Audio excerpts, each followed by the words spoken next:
Nggak usah beli lagi nugget ala McD, bikin sendiri aja, crispy di luar, moist di dalam, lembut, enak banget. Aku masukin dulu daging paha ayam dan semua bahan lainnya, lalu aku haluskan pakai food processor dari Idealef ya. Ini pisaunya tajam banget dan harganya terjangkau.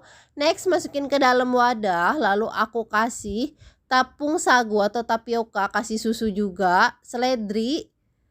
Masukin 1 butir telur, lalu aduk yang rata. Jangan lupa dikoreksi rasanya, kita goreng dulu sedikit, diicipin, terus kita bentuk seperti ini nih. Seperti angka 8, tapi suka-suka kalian juga mau bentuk seperti apa. Lalu panaskan kukusan, kita kukus selama 8-10 menit dengan api sedang. Kalau kalian pakai kukusan biasa, jangan lupa dilapisin serbet ya, biar airnya nggak turun kena adonan. Setelah 8-10 menit, saatnya kita angkat, lalu dinginkan, sisihkan. Next, kita bikin bahan pelapisnya ya. Resep lengkapnya aku tulis di kolom caption. Kita aduk yang rata. Kalau kalian gak ada paprika bubuk, kalian skip aja nggak masalah. Lalu kita balurin tepung terigu kering adonannya.